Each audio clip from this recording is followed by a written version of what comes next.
I would argue that if you really want to know what's happening with Middle Eastern policy, then you must read Yaxley-Lennon's A Strategy for Israel in the 1980s. Now, in that document, which is pretty much being played out to a T right now and has been for many years, there were serious objectives for Israel. And Israel's main objectives were to expand and grow in line with the Greater Israel Project. And in order for it to do that, there would need to be an excuse to justify the expansion of Israel. And in order to do that, we would have to sow the seeds of sectarian hatred and violence in the region. The number one target of this plan was Iraq. We've achieved that. That's not a failure. That's actually a success. Iraq is a failed state largely. It is an absolute basket case. Sectarian hatred is absolutely insane. We see the beheadings and all of this madness, and we think it's a disaster. No, it's not at all. In fact, it's all part of the plan to break up Iraq into 3 different states. When we look at Syria, we also find that the goal is once again the same thing: sow the seeds of sectarian hatred and basically turn that nation into a basket case. This is happening according to plan as well. Now, ISIS, funny enough, could stand for the Israeli Secret Intelligence Service. You tell the story about how you tried to find out what they call the Mossad when they deal with publicly? I thought it was a reasonable question, but the trouble is you can't pick up the phone book. There's no Langley in Israel that you can look up, CIA, or in our case, the Mossad. We thought we should ask, what shall we call it in English? You can translate the Hebrew words, as I said, Mossad is institute, but when they write a letter to their friends in the CIA or the British intelligence, what do they call themselves? It took a while.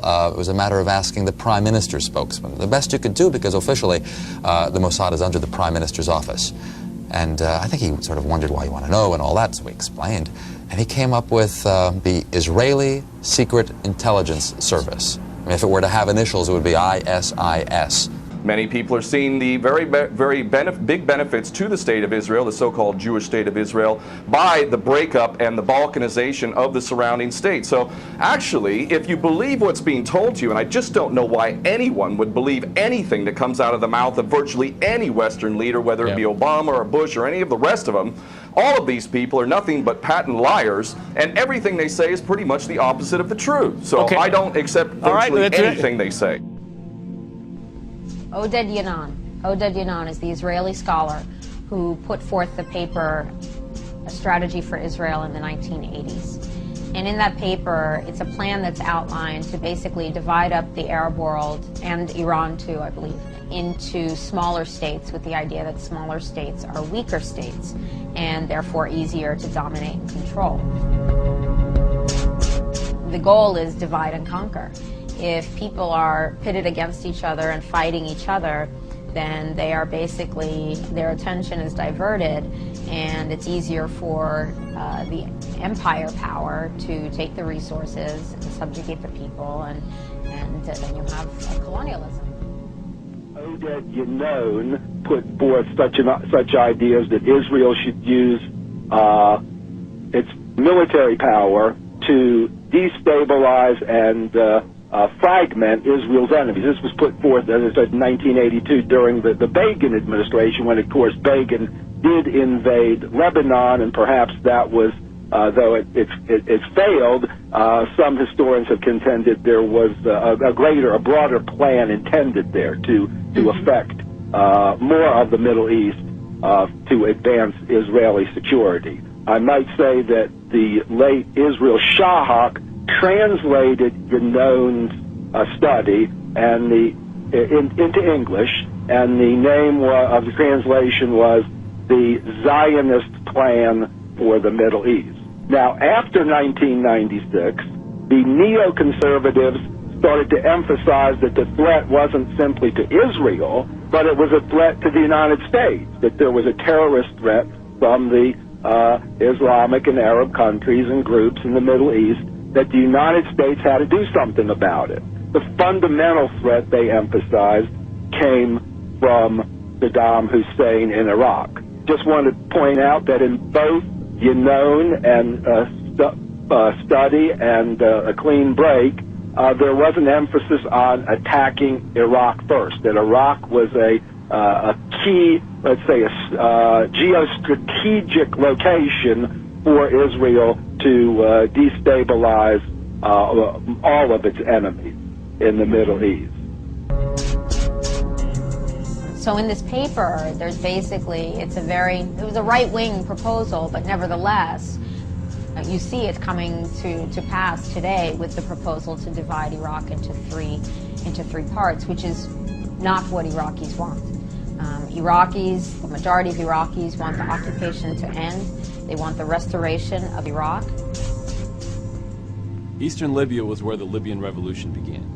The first protests on February 17th occurred here, the NTC was formed here, and it was the mission to protect Eastern Libyan civilians from Gaddafi's forces that gave the UN and NATO their justification for military intervention. This also happens to be where the majority of Libya's oil production takes place. Libya was divided into 3 provinces in the post-independence era, with the eastern province, known as Cyrenaica, hosting the country's economic capital in Benghazi. There remains a lot of nostalgia in the east that makes a return to that early system seem appealing. Certainly there are enough resources in eastern Libya for it to exist as a viable autonomous province.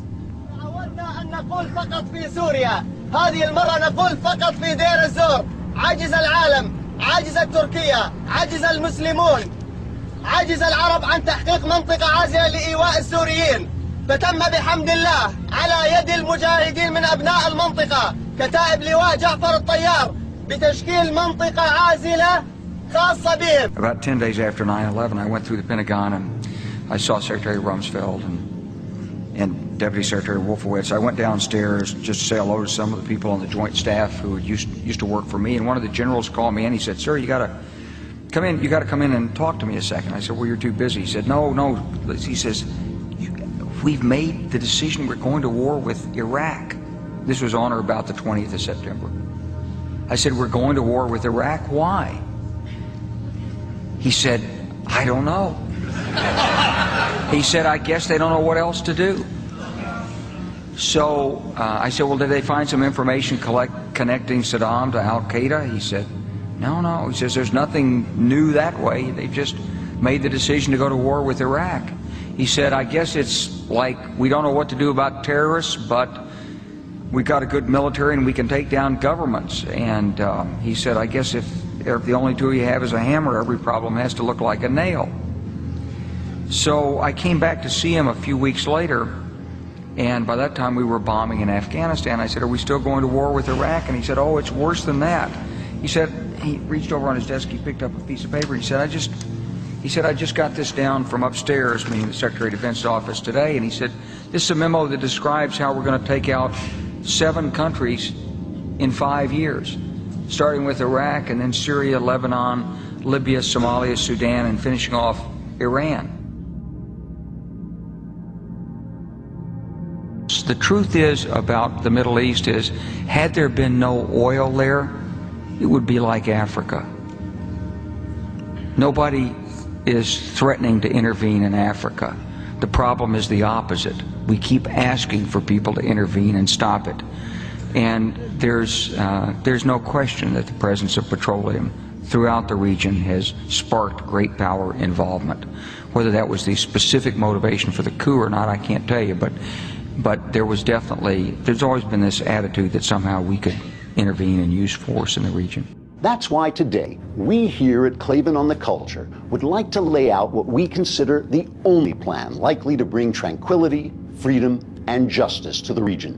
The one-state solution in which the entire Middle East is given to the Jews. That's right. The economic blockade, which does everything to inform the Iranians that they cannot survive without the big powers, without being part of the world order. They cannot do whatever they want. Shlomo Gordon here, reporting from Jerusalem for InfoWars. I'm here with Oded Yinon. He is the man behind the Zionist plan for the Middle East. This is a translation by Israel Shachat. So, Oded, has anyone ever even tried to interview you? No, not that I remember of. Maybe a year ago, someone from the New York Times. But she asked me why I written this article, since it might cause more anti-Semitism than they have. So I told her it's nothing to do with it. It's about the Middle East, and that was the end of the conversation. That's the only interview. So, in your words, what is the Yinon plan? Where did it come from? How did it get well known? Do people know about it here in Israel? I just want to hear what you have to say. Well, all over the world, they interpreted an article I've written such like 30, 40 years ago when I never called them the non-plan or strategic plan. I just described the realities of the Middle East as I've seen them at the end of the 70s and the 80s in the aftermath of the Camp David Accords, because I believe it's not going to be a solution that's going to be workable between Israel and the Arabs, because when you get rid of all the territory, still their basic hostility will remain. So I just look at the map, at my studies in the Middle East department here in Hebrew, and I've realized that the really deep reality is that this structure and the whole splits and the whole actual reality in which you have small elements, small ethnic groups that really make up the core of Middle East politics and society. There's no higher loyalties than that, whether it's Pan-Arabism that was already going down, and certainly not even Pan-Islam that was rising at the time.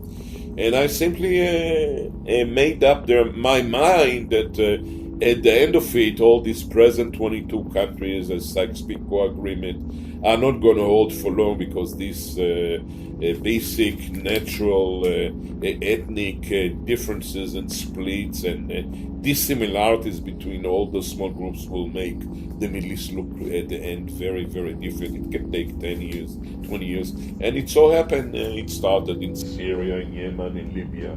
You have countries that are totally fractured, totally open, even Iraq. It can happen in Iran and Turkey, which have not just lots of minorities, the whole populations are split ethnically, religiously, to all types of Islam. The Christians are split, the Kurds are split. So except the state of Israel, which is 80% Jewish, the rest of the Middle East is not really built up to be like a nation state, not even the Egyptians, because of other problems, domestic, economic, social problems they have.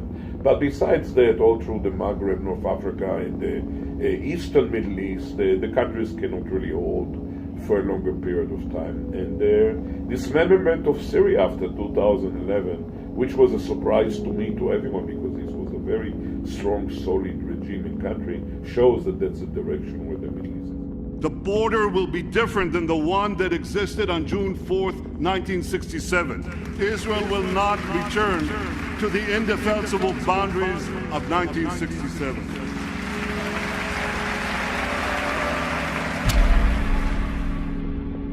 The American people have sat by while the president has afforded himself the power to execute anyone, anywhere, anytime, for any American citizen to be detained without any due process of law, no representation, incognito, and theoretically, he could be condemned to death by a military tribunal in secret and executed. All of this operating under supposedly the United States Constitution. So all of these traitors need to be arrested, first and foremost. When Netanyahu came to the Congress a couple years back, he received 29 standing ovations by these cowardly chicken hawk traitors. So the American patriots need to stand up and grab a pair and ultimately have some integrity and get rid of these traitors. Secondly, cut off all funding to Israel. Israel is a pariah state, a criminal state. It is committing active policies of genocide by the legal definition of the word according to Black's Law Dictionary. That country needs to be cut off right now. All of their attention needs to turn inward. Stop your little empire endeavors and full spectrum dominance and all of this sort of madness. Start taking care of your infrastructure back home. Start taking care of the American citizens who have worked their whole lives and now find themselves wondering how they're going to keep a roof over their head.